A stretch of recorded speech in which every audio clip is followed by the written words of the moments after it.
नमस्ते बच्चों पिछली वीडियो में हमने सांप और बाज की कहानी पढ़ी जो निर्मल वर्मा जी द्वारा रचित है। इस कहानी का आगे का भाग हम इस वीडियो में पढ़ेंगे। तो शुरू करते हैं। चट्टान की खोखल में बैठा हुआ सांप बड़ी देर तक बाज की मृत्यु और आकाश के लिए उसके प्रेम के विषय में सोचता रहा।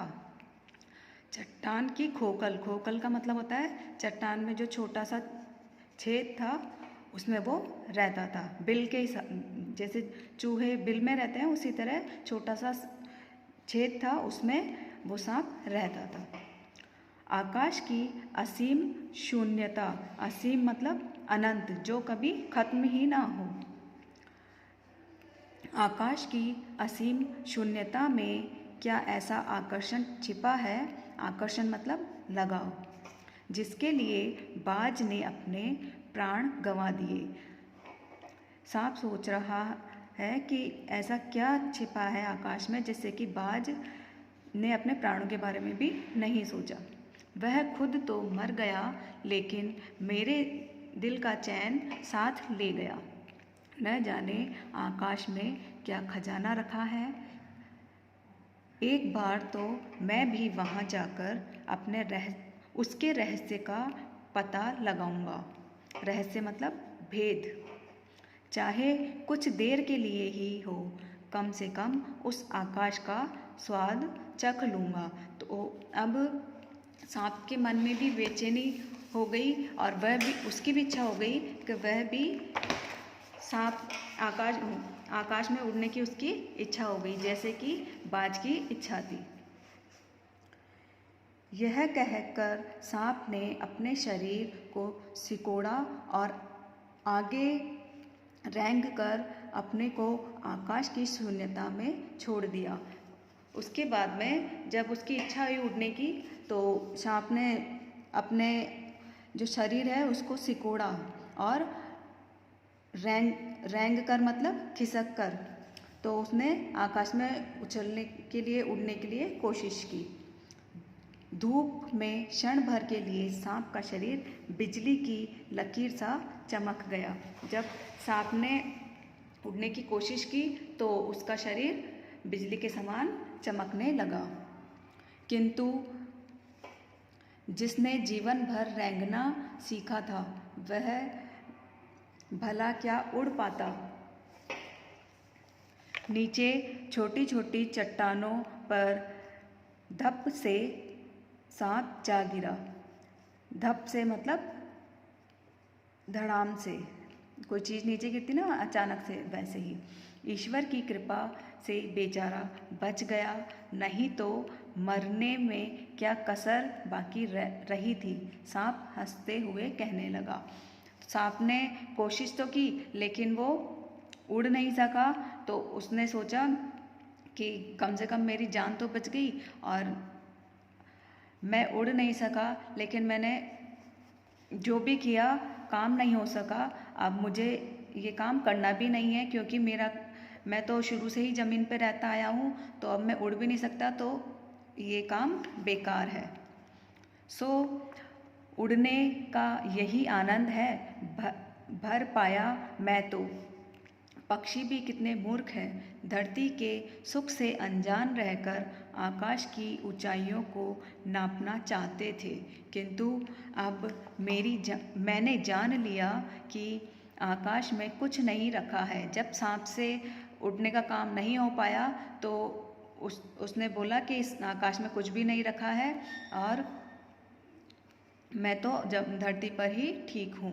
केवल ढेर सी रोशनी के सिवा वहाँ कुछ भी नहीं। शरीर को संभालने के लिए कोई स्थान नहीं, कोई सहारा नहीं। फिर वे पक्षी किस बूते पर इतनी डींग हाँकते हैं। इसलिए धरती के प्राणी को इतना छोटा समझते हैं। जब सांप से उड़ने का काम नहीं हो पाया तो वो आकाश में ही कमी निकालने लगा और पक्षियों में ही कमी निकालने लगा, उनको ही बुरा कहने लगा, क्योंकि वो खुद तो उड़ नहीं पाया था। अब मैं कभी धोखा नहीं खाऊंगा। मैंने आकाश देख लिया और खूब देख लिया। खूब मतलब बहुत।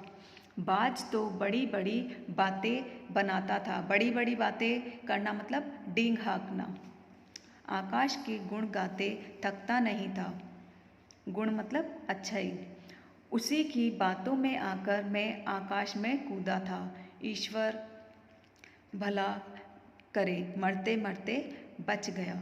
अब तो मेरी यह बात और भी पक्की हो गई कि अपनी खोखल से बड़ा सुख और कहीं नहीं है। खोखल मतलब जहाँ पे वो सांप रहता था, तो उसने सोचा मैं आकाश में उड़ नहीं सकता, मेरे लिए मेरा घर ही बहुत अच्छा है, मुझे इसमें ही सबसे बड़ा सुख आनंद मिलता है। धरती पर रेंग लेता हूँ, मेरे लिए यह बहुत कुछ है। मुझे आकाश की स्वच्छंदता मतलब आज़ादी से क्या लेना देना। न वहाँ छत है, न दीवारें हैं, न रेंगने के लिए ज़मीन है। मेरा तो सिर चकराने लगता है, दिल काँप काँप जाता है। काँपना मतलब डर जाना। अपने प्राणों को खतरे में डालना कहाँ की चतुराई है। चतुराई मतलब होशियारी। तो सांप ने एक बार कोशिश ज़रूर की, लेकिन उसके बाद में जब वो उड़ नहीं सका तो उसने इरादा बदल दिया और उसने कहा कि मैं तो ज़मीन पे ही अच्छा हूँ। सांप सोचने लगा कि बाज अभागा था, जिसने आकाश की आज़ादी को प्राप्त करने में अपने प्राण की बाजी लगा दी। किंतु कुछ देर बाद सांप के आश्चर्य का ठिकाना नहीं रहा। उसने सुना, आश्चर्य मतलब हैरानी। उसने सुना चट्टानों के नीचे से एक मधुर रहस्यमय गीत की आवाज़ उठ रही थी। जब सांप ने उड़ने का इरादा बदल दिया और उसने कहा कि मैं तो बिल में ही अच्छा हूँ, ज़मीन पे ही अच्छा हूँ, उसके कुछ समय बाद उसे एक आवाज़ सुनाई दी। वह आवाज़ थी चट्टानों से जब लहरें टकरा रही थी, तो ऐसे लग रहा था जैसे मधुर संगीत बज रहा हो। चट्टान होता है बड़े विशाल पत्थर। पहले उसे अपने कानों पर विश्वास नहीं हुआ, किंतु कुछ देर बाद गीत के स्वर अधिक साफ सुनाई देने लगे। स्वर मतलब आवाज़। वह अपनी गुफा से बाहर आया और चट्टान के नीचे झांकने लगा। सूरज की सुनहरी किरणों में समुद्र का नीला जल झिलमिला रहा था। चट्टानों को भिगोती हुई समुद्र की लहरों में गीत के स्वर फूट रहे थे। लहरों का यह गीत दूर दूर तक गूंज रहा था। जब समुद्र की लहरें चट्टानों से टकरा रही थी, तो वो आवाज़ ऐसे लग रही थी जैसे समुद्र की लहरें संगीत गा रही हो, और ये आवाज़ दूर दूर तक फैल रही थी। सांप ने सुना, लहरें मधुर स्वर में गा रही हैं, हमारा यह गीत उन साहसी लोगों के लिए है जो अपने प्राणों को हथेली पर रखे हुए घूमते हैं। प्राण हथेली पर लेकर घूमना मतलब अपनी जान की बाजी लगा देना। तो जो चट्टानें ऐसा बार बार लहरों से, जो लहरें हैं चट्टानों से टकरा रही थी, तो जो संगीत निकल रहा था वह ऐसे लग रहा था जो साहसी बाज है जिसने मरते समय भी उड़ने की कोशिश की, उसको वह उसके साहस की कहानी कह रही थी, इसलिए वो गीत गा रही थी। चतुर वही है जो प्राणों की बाजी लगाकर जीवन के हर खतरे का बहादुरी से सामना करे। चतुर मतलब चालाक, होशियार। तो यहाँ पे उस इंसान को अधिक महत्व दिया गया है जो अपने प्राणों की बाजी लगाकर भी बहादुरी से काम करे, और जो अपने प्राणों को लेकर डर जाए वह इंसान कायर होता है। जो निडर बाज, यहाँ पे बाज को निडर बताया गया है। निडर मतलब साहसी, जो डरता नहीं है किसी भी चीज़ से। शत्रुओं से लड़ते हुए तुमने अपना कीमती रक्त बहाया है। रक्त मतलब खून, कीमती मतलब बहुमूल्य। पर वह समय दूर नहीं है जब तुम्हारे खून की एक एक बूंद जिंदगी के अंधेरे में प्रकाश फैलाएगी, और साहसी बहादुर दिलों में स्वतंत्रता और प्रकाश के लिए प्रेम पैदा करेगी। तुमने अपना जीवन बलिदान कर दिया, किंतु फिर भी तुम अमर हो। अमर का मतलब होता है जो कभी ना मरे। जब कभी साहस और वीरता के गीत गाए जाएंगे, तुम्हारा नाम बड़े गर्व और श्रद्धा से लिया जाएगा। हमारा गीत जिंदगी के उन दीवानों के लिए है जो मर कर भी मृत्यु से नहीं डरते। तो जो लहरें हैं, बाज जब मर गया, उसने अपने प्राण न्यौछावर कर दिए, वो भी मरते समय उसने बहादुरी दिखाई, उड़ने की कोशिश की। तो लहरें बोल रही हैं कि हम उन वीरों को सलाम करते हैं जो मरते समय भी बहादुरी दिखाते हैं और कभी भी नहीं डरते हैं। तो बच्चों, इस कहानी में जो लेखक है वह हमें ये समझाना चाह रहे हैं सांप और बाज के माध्यम से कि दुनिया में कई तरह के लोग होते हैं, उनका व्यवहार भी अलग होता है।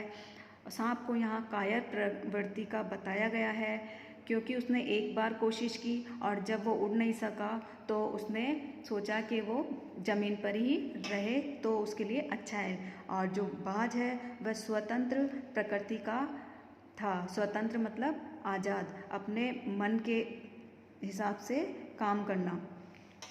तो बाज ने बहुत कोशिश की लेकिन वो उड़ नहीं सका और जब तक वो मर नहीं गया तब तक वह कोशिश करता रहा और अपने प्राणों का बलिदान उसने कर लिया, लेकिन उसने स्वतंत्र भाव से आकाश में उड़ने की जो इच्छा है उसको पूरा करने में वो लगा रहा।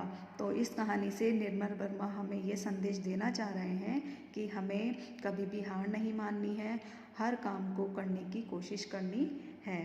जीवन उन्हीं का होता है जो जीवन को दांव पर लगाते हैं, जीते हैं और मौत को देखकर वह अपना रास्ता बदलते हैं और हर काम को करने की कोशिश करते हैं।